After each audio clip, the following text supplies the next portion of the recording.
He's published over 75 peer-reviewed articles on epidemiology, disease ecology, genetics, and microbiology.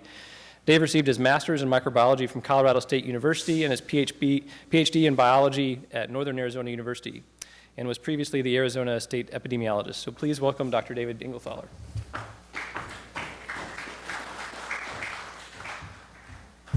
Well, thanks for coming to the afternoon session, and thanks to the organizers. Pete, this is a fantastic program you put together, and George for organizing this session. As George was going on, it was very clear that I am not a mycologist, and I did not touch anything, so I don't know why this is changing. I'm not a mycologist. I am a disease ecologist, a public health person. I've been in public health for almost 25 years. And have had a love of fungal infections and epidemiology for a large part of that time. At TGen, we're a nonprofit research institute, so what we do is a lot of research that supports public health and basic biology. We also support clinical medicine, and one of the big areas that we're able to work on is population analysis in really advancing genomics for use in phylogenetics. So that's what I'm going to talk about. I'm not going to give a real strong background on phylogenetics. That's not what this particular talk's about, but how we really apply phylogenetics now, really next generation phylogenetics, and how advances in sequencing technology allow us to do a complete survey of the genome for all sorts of phylogenetic markers. That would be SNPs, indels, genes, copy number variants, lateral gene transfer, anything that we can use for markers for phylogenetic markers, we can now get out of whole genome analysis. And the fact that we can rapidly and relatively inexpensively do whole genome sequencing on dozens to hundreds of genomes, even for fungi, that's actually pretty new. We've only been able to do that really over the past 5 years, and now we can do that pretty regularly to truly understand phylogenies. And then the use of multiple phylogenetic tools, or bioinformatic tools for phylogenetic understanding, is really coming into play now that we have all of this data to work with. So we can look at population structure and hybridization, recombination, incomplete lineage sorting, a number of different facets of population analysis. So the last point that I want to make up front is that I think that we've really moved now from genotyping to phylotyping. There's been a fair amount of discussion of genotyping and speciation, or attempted speciation, whereas I think where we're moving is in a little bit different direction. Genotyping has really been, up until now, the linkage of isolates based on their genetic similarity, and then we try to make some assumptions. We can run all sorts of fancy calculations to help us try to figure out who's more related to who, and this was really microsatellites, MLST, AFLP, and other techniques, and certainly a lot of them in bacterial analysis as well that we use. Whereas phylotyping, I like to think of as linkage of isolates based on their evolutionary relationships. Now that we can really survey and scan the entire genomes, we can come much closer to understanding the true evolutionary relationships, even with things like just identifying all the SNPs and running some SNP calculations. We can still do MLST, but do whole genome or core genome MLST. However we want to look at the whole genome, we can really better understand the most likely true evolutionary relationships.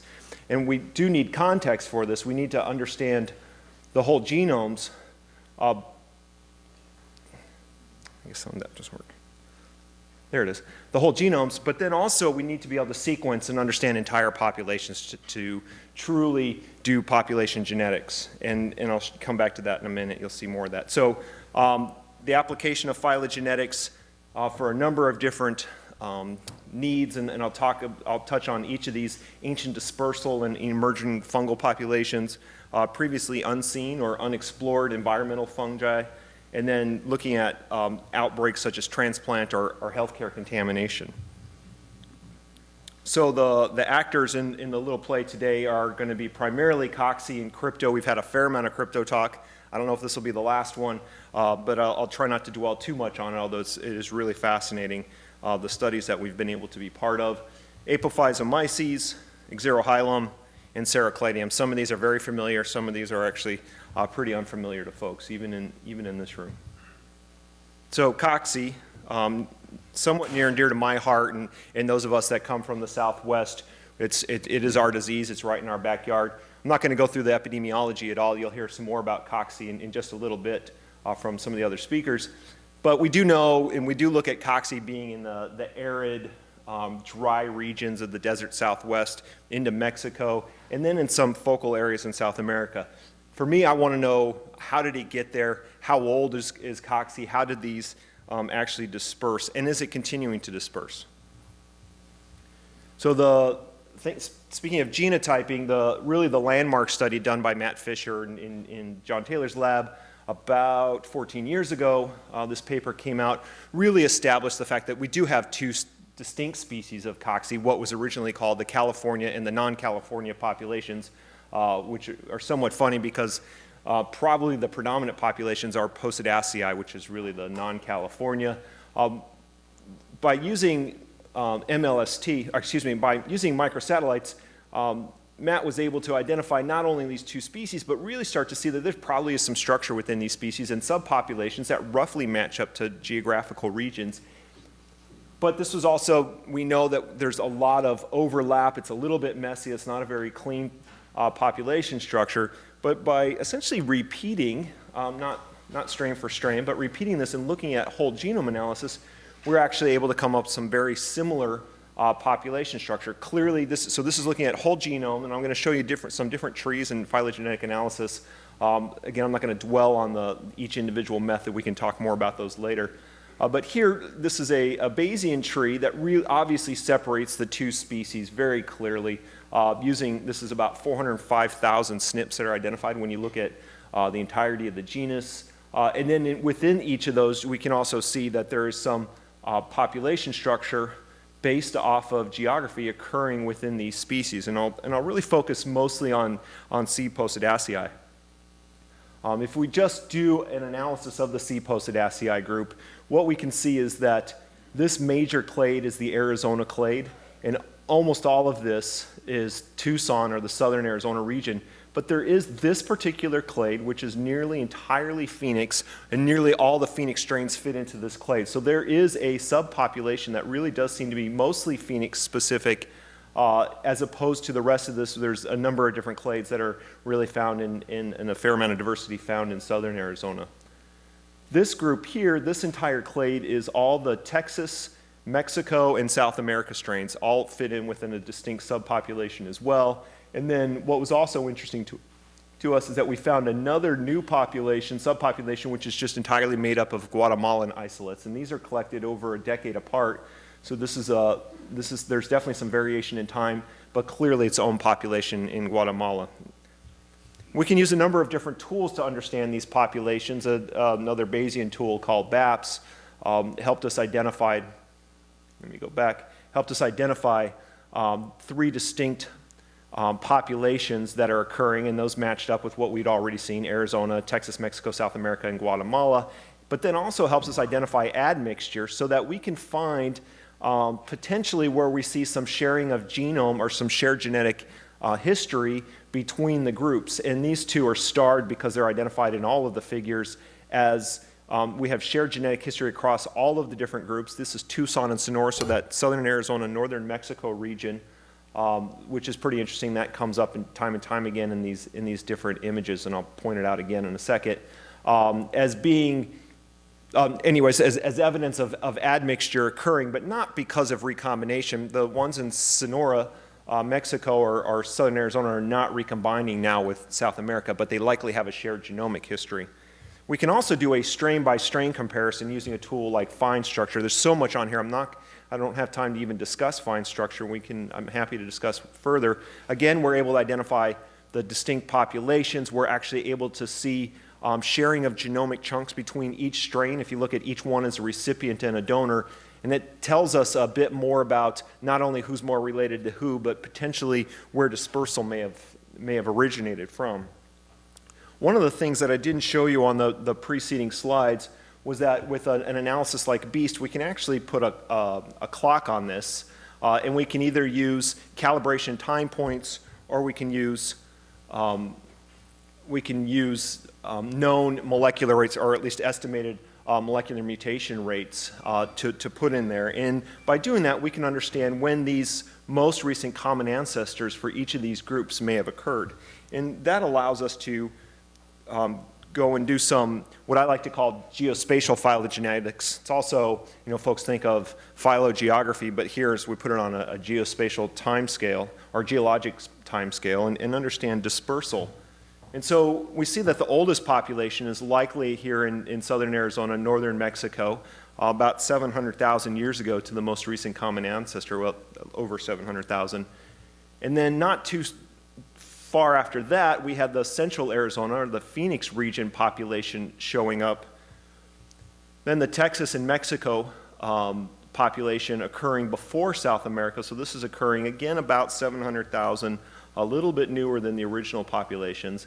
And then a couple 100,000 years later, we start to see populations showing up in South America. And then lastly, this distinct population, which is less than 200,000 years old in Guatemala. Now, if we look at things that actually happened during this time scale, it's pretty interesting. Matt Fisher had actually proposed that a number of different ways. It could be the movement of animals during these biotic interchanges from North America to South America. It could be the movement of humans, and moving down, which I thought was a great idea, except when we look at the age of this, there's no way that humans were certainly not on the North American continent at the time that would have occurred out here about 15,000 years ago. But we do know that the Great American Biotic Interchange had several events, and that's because this isthmus kept getting flooded over with ocean, and then we get a land bridge, and animals can move, and then gets flooded over again, and so the animals were essentially moving back and forth during these interchange times. So this first one occurred just prior to the speciation event, or at least the most recent common ancestor of Possidacea. And so we could see animals then starting to move down into South America, potentially bringing the fungus with it and then dying and maybe putting it into the soil and establishing population in multiple areas.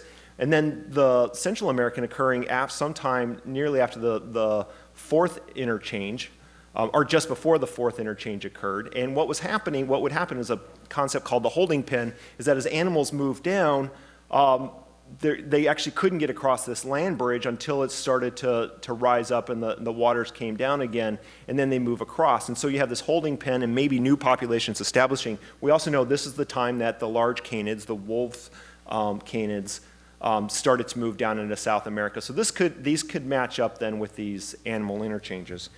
I haven't talked about immitis at all and don't really have time today, but we know a little bit. We're trying to learn quite a bit more. Bridget Barker, who's here, has a big study going on and looking at more what's going on with immitis, the immitis population. We do know that it had to occur sometime after the draining of the Central California Basin, which used to be an inland sea and then filled up with fresh water from the glacial melt-off from the Sierra Nevada mountains. So after all that occurred, which is in here, that's when we see the first populations occurring of immitis in that part of the world. And then most recently, we see the populations occurring in southeast Washington. So very, very new populations, but what happened here? Well, about 2010, there was several cases identified down in southern Washington that seemed to have a local exposure because many of them did not have travel. And in fact, the public health department went out and collected a number of soil samples working with the CDC, but did not have a great way to test these samples. They weren't able to actually culture anything out of these samples. And then a few years later, we had come up with a really nice PCR assay to look at soil that actually detected PCR positives in 6 out of 22 of those soils from southeast Washington. So we have good evidence, but not definitive evidence. Until then, the CDC was able to actually culture out of those 6, 4 of those samples they got new isolates out of. So now we have isolates from the soil, we have isolates from the patients. We can actually do some phylogenetic analysis for molecular epidemiology, or genomic epidemiology. And here is the Washington cases. When looked at other immitis samples from California, they really show up as a distinct clone. Here's all the soil, here's the case isolate, clearly a clone happening there. But it could just been just a one-time thing. One place was exposed, and then or one area had cocci in the soil, and then you had a few cases out of that. But there's been more cases occurring since 2010, and so now that's helping to grow out clearly still a clone of cocci But if we look at it a little bit closer, we actually do see some evolution occurring. This is about 300 SNPs between that clone originally, and then some of these newer patients. Still very closely related to each other when you compare to all cocci, but there has been some evolution. So I'm not going to talk about the timescales on this yet because we don't have that all solved, but we do think that this is still a very recent, but maybe not just in the last few years. Now I want to talk about Gaddii because we've done a fair amount of this type of analysis with Gaddii in the Pacific Northwest. And you guys all know the history on this, the emergence in 1999 of what was at that time thought to be a brand new subtype, this VG2A. And then a few years later, about 10 years later, this emergence of VG2C occurring in Oregon and in Washington, also a brand new, thought to be a brand new subtype. And then there was the VG2Bs that were found. They were called the minor VGs. But now we know a lot more about these populations. I'm not even going to get into this. I want to talk, maybe folks want to talk philosophy, black swan events, and how I think that this is a good example of how we see emergence of new fungi in different parts of the world. We can talk about that at the bonfire today. If anybody's really geeky like that. We're all at a mycotic conference. We're all geeky like that. So we discussed that there was molecular tools, and MLST was really instrumental in helping identify the different subpopulations, and now that we recognize different species, the neoformans and Gaddii, and then the subpopulations, which Joe was making a strong argument, are actually different species within Gaddii. We can actually do the same thing and do whole genome analysis, and this is not the right tree, but it gives you an example. I don't know why I have dollar signs up here. This is something between MAC and non-MAC. So this is VG2, this is VG3, VG4, and VG4 and VG1. So here we actually have multiple different populations. Joe had shown that there were a couple different possible species here. We actually see 3 different groups that have been identified as VG3. We really think are probably at least distinct molecular types. But the point is the more we look, the more we're going to find these one-off subpopulations, and hopefully we can find multiple isolates within each of those. But I don't think it's just 5, and I don't think it's just the 6 that I have up here. I think it's obviously quite a bit more than that. And so I think we do need a bit more careful study. We need to do whole genome analysis to really understand potentially what the different quote-unquote species are within the Gaddii group. But getting back to the Pacific Northwest outbreak, we had these 3 subtypes of which MLST had identified, and they identified them essentially as being completely clonal. No differences at all between the strains within each of these groups, except one SNP that was found in a VG2C versus the other VG2Cs. But when we do the whole genome analysis, we could actually see longer branches. We can find all the SNPs between each individual isolate. And we know there's a little bit more evolution going on with these. Still incredibly clonal. We know that they all have the same mating type. There's no recombination going on, and they're gonna remain very clonal as far as we can tell. But that we actually now have a little bit better understanding. The problem from there then, or at least the question was, is where did they come from? And we, along with almost anybody else at the time, was starting to think, how are these related to each other? They must have some relationship. Was there some mating event between a 2B and something else that gave us a 2A, or did the 2Cs come out of that?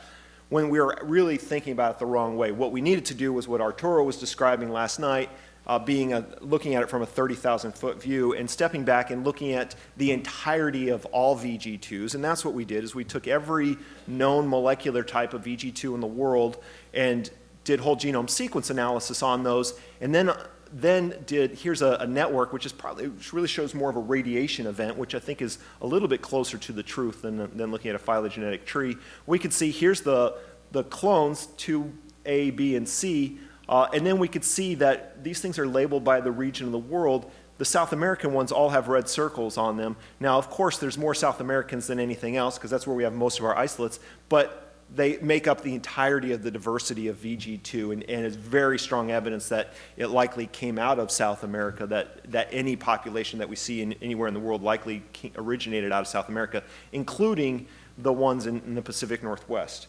Now, we weren't the first ones to have this finding. In fact, it was Ferry and Toon who actually did with MLST markers, not with whole genome, and with some fewer strains, came up with the same finding, essentially that South America was likely the source of the Pacific Northwest strains and has probably moved around the world from there. They propose that it really came out of the Amazon, which there's obviously lots of diversification capabilities within the Amazon region.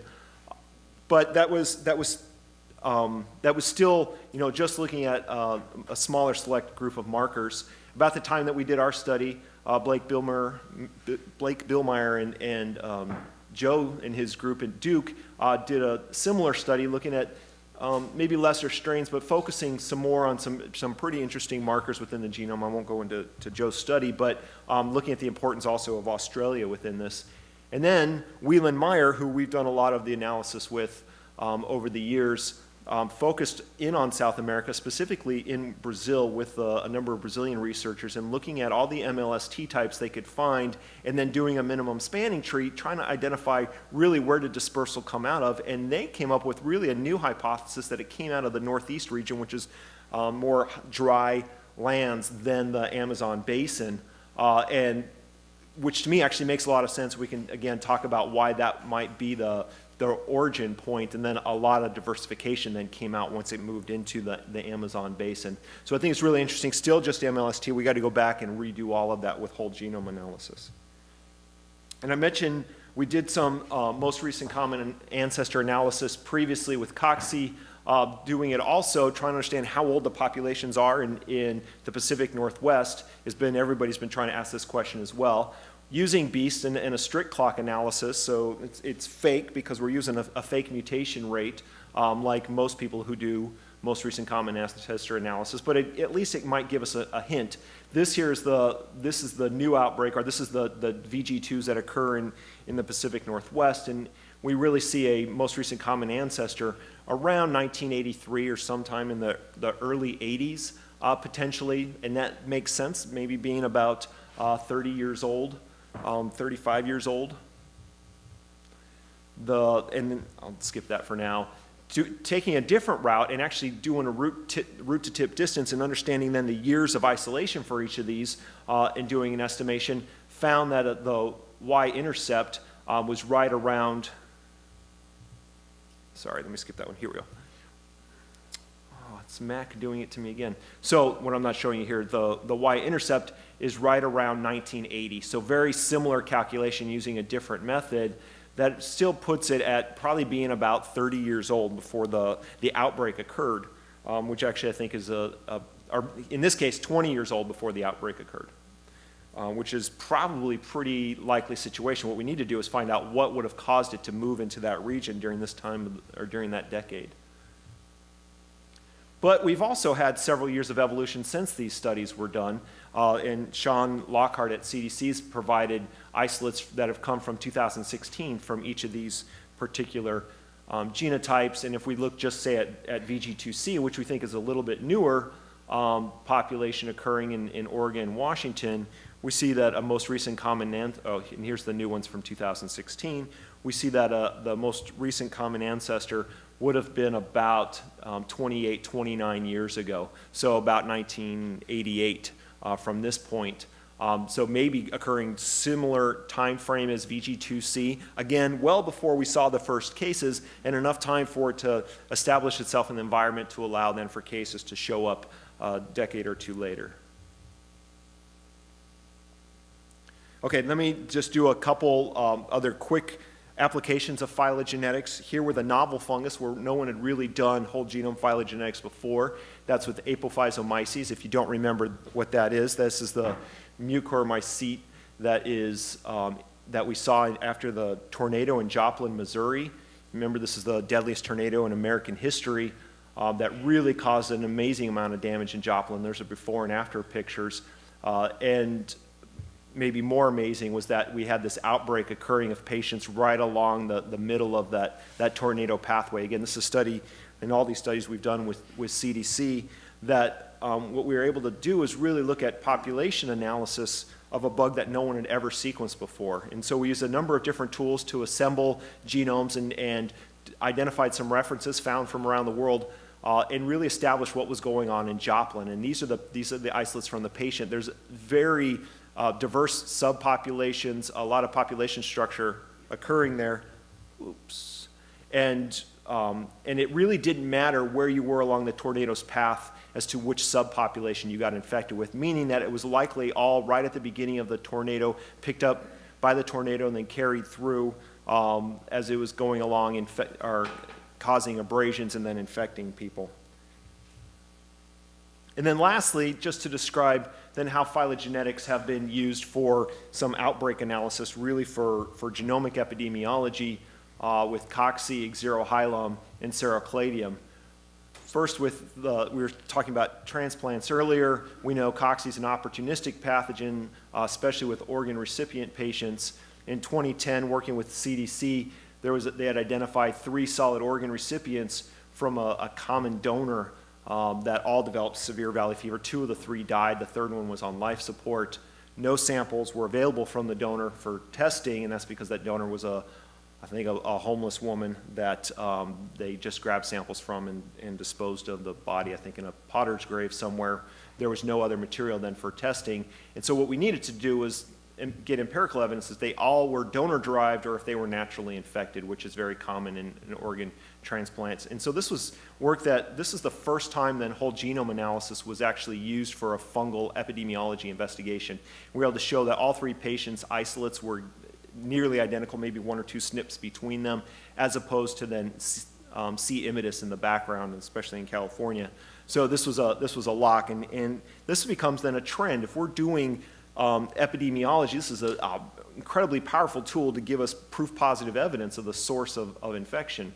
Another more recent case is the fungal meningitis outbreak with the contaminated injectables that you guys all know about, the punchline at Exserohilum, rostratum. This was from contaminated injectable back pain steroid that actually ended up causing a nationwide outbreak. Working with the CDC on this, we were able to do sequencing in parallel on a number of different instruments, 4 different sequencing instruments and a number of different bioinformatic tools, and the team at CDC and the team at TGen got exactly the same results, or nearly exactly, but we were able to figure out what the small differences were, and that's essentially that clearly all of the patients and the vials all had exactly the same strain of Exserohilum fungus. We found no more than 2 SNPs between any one of those isolates as compared to the background strains, and the one that we could find, the closest relative we could find was 136,000 SNPs away. So clearly a diverse and old fungus, but also very clear that the outbreak was all caused by the same source, and that was this compounding pharmacy. The owners of that pharmacy now have been charged with 25 counts of second-degree murder, and that's an ongoing court case that this data is being used for. And then the last example is Sarocladium bloodstream infections, which not as many people know about, but a couple years ago in Chile, they identified a cluster, 64 patients, 56 of them were pediatric patients, mostly all cancer patients, getting the Sarocladium bloodstream infection, and they had all received post-chemotherapy anti-nausea drug, ondansetron, which is essentially Zofran.